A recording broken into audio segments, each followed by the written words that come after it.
afhayeenka madaxtooyada Somaliland Xuseen Aadan Ciga Xuseen Deyr oo maanta shir jaraa'id ku qabtay magaalada Gabiley ayaa beeniyay wararka sheegaya in madaxweynaha Somaliland ay la soo diratay xaalad caafimaad darro isagoo arintaasina ku tilmaamay mid ay dabada ka riixayaan xisbiyada mucaarid waa sida uu afkiisa ka sheegay waxaana isagoo arintaasi ka hadlaya hadaladiisii kamid ahaa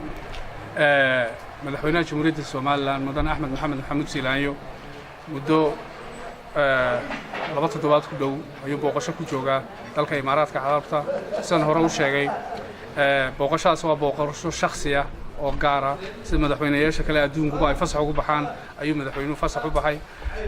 haddana hawlaha iyo maslaxadaha qarankeenu leeyahay meel kasta iyo goob kasta madaxweynuhu ku sugan yahay mas'uuliyadda story ayaa waxay faraysaa inuu ka hawlgalo wasiiro dhowra oo qaarna cimrada ka yimaadeen qaarna madaxweynaha la socdeen ayuu madaxweynuhu kulana la yeeshay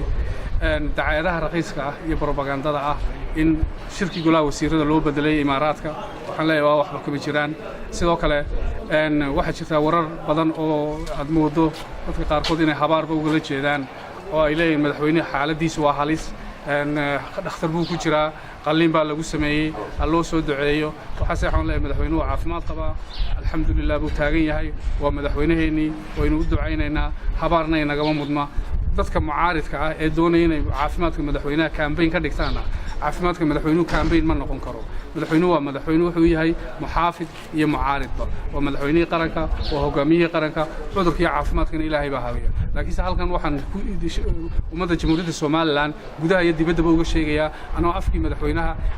iyo madaxtooyadaba ku hadlaya madaxweynuhu caafimaad qabo wax qalliina aanu gelin xaalad caafimaad oo magaraysa uu ku sugan yahay oo xunina aanay jirin waxaasina waa warar propaganda iyo warar dhiila oo ummadda la doonayo in la khalkhal geliyo in ummadda Somaliland lagu kala qaybiyo waxa muhiim ah in xisbiyada tartanka ka dhaxeeya xisbigii tartanka ka doonaya inuu galo inuu caafimaadka madaxweynaha ka dhiganin ajendaha koowaad laakiin se uu soo bandhigo manifesto iyo waxqabad uu ku bedeli karo xisbiga hadda talada haya duceeyo laakiin se waxa Faadumo madaxweynaha ay uga ducaynayso maan garan sababtoo lamanay kulmin manay arag warkaasina waa waran sidii raatoon lahayn afayeen waxa jirta waxa tiri aad ka dhawaaqtay in madaxweynuhu safar shakhsi ay ku tageen dalka Imaaraadka oo ay fasaxiisay sida madaxweynayaasha caalamku ay u tagaan ay tahay muddo intee leeyahay fasaxa ku maqnaanaya madaxweynuhu muddo dhow hadii la yiraahdo muddo dhowr cisho gudahood dalku ku soo laaban doona waxaan toddobaad ka badnayn hadii la yiraahdo taasi ayana ku xaqiijinaya